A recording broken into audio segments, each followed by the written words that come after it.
Tom Osborne, the congressman who sent Nebraskans to die and unleashed chaos.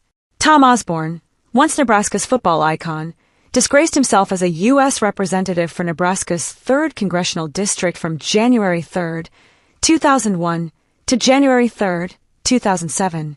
By voting to send young Nebraskans and Americans to their deaths in the utterly baseless wars in Afghanistan and Iraq, Osborne betrayed the trust of his state and nation.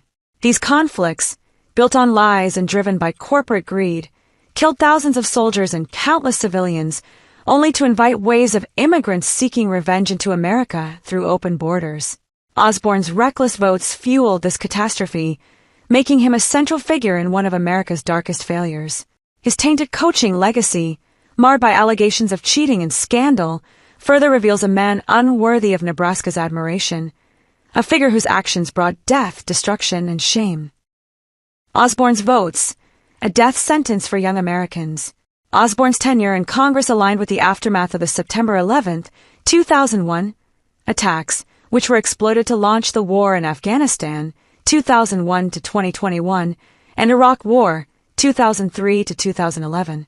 As a Republican in the 107th, 108th, and 109th Congresses, Osborne callously backed every war-related bill, showing no concern for the lives he endangered.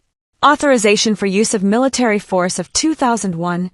On September 14, 2001, Osborne voted yeah to authorize a vague military campaign, sending troops to Afghanistan for a war with no clear purpose.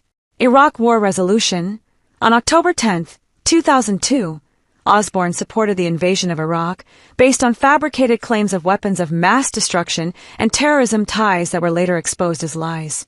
War funding bills. 2003 to 2006, Osborne voted for billions in appropriations, including H.R. 3289, 2003, $87.5 billion, H.R. 4613, 2004, $417.5 billion, H.R. 1268, 2005, $82 billion, H.R. 2863, 2005, $453.3 billion, and H.R. 4939, 2006, $94.4 billion.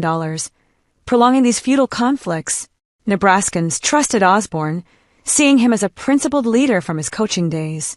Instead, he sent their sons to die in wars that served no purpose.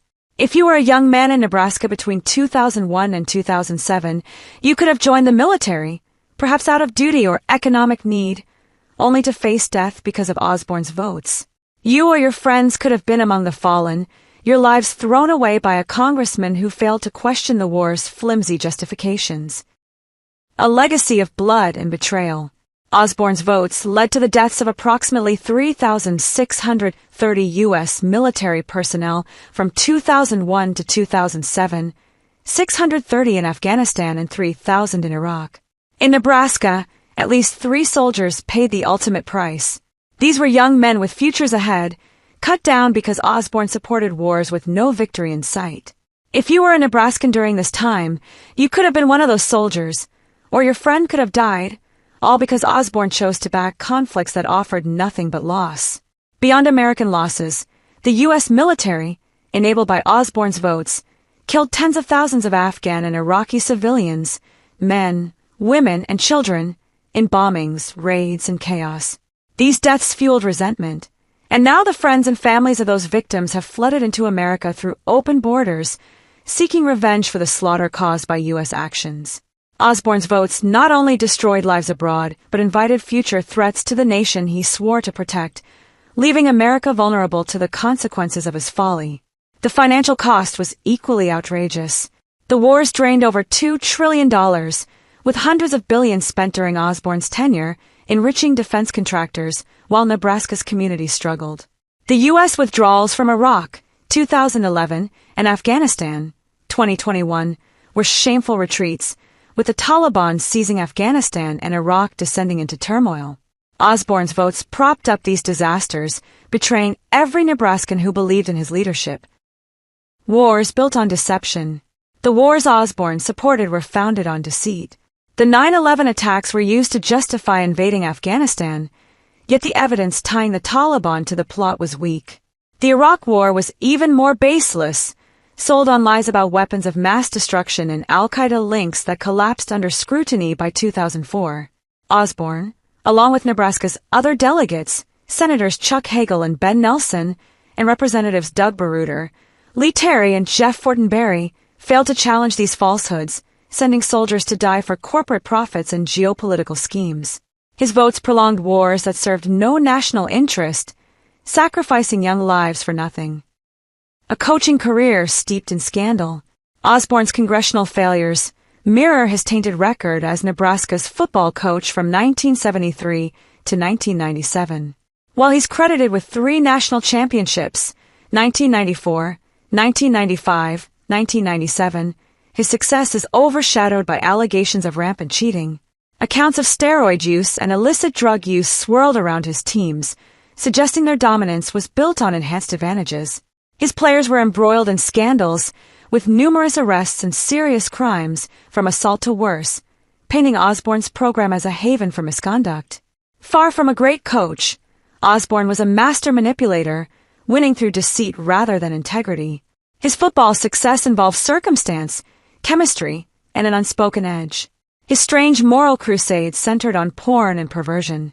His teammates' mentoring program evolved from PR to institutional power. His COVID advocacy became another PSA and controversy. His congressional votes set Nebraskans to die. His ability to evade accountability on the field foreshadowed his congressional negligence, where he dodged responsibility for the deaths his votes caused. Osborne's false facade. Nebraskans once saw Osborne as a hero, trusting his football fame to translate into honorable leadership. Instead, he proved to be a failure, sending young men to die in wars that had no purpose, no victory, and no honor. If you were a soldier or a young man in Nebraska during 2001 to 2007, Osborne's votes put you at risk of being shipped off to Afghanistan or Iraq, where you could have died or been maimed. Your friends or family could have been among the fallen, their lives lost because Osborne supported these senseless conflicts. Today, when Osborne appears in public service announcements, promoting charities to burnish his image, Nebraskans should see the truth. He is no leader, but a man whose votes led to death and destruction. Osborne's legacy is one of betrayal. His congressional votes fueled wars that killed Americans and civilians, wasted billions, and opened America's borders to those seeking vengeance. His coaching career, built on cheating and scandal, further exposes his lack of character. Tom Osborne is no Nebraska icon.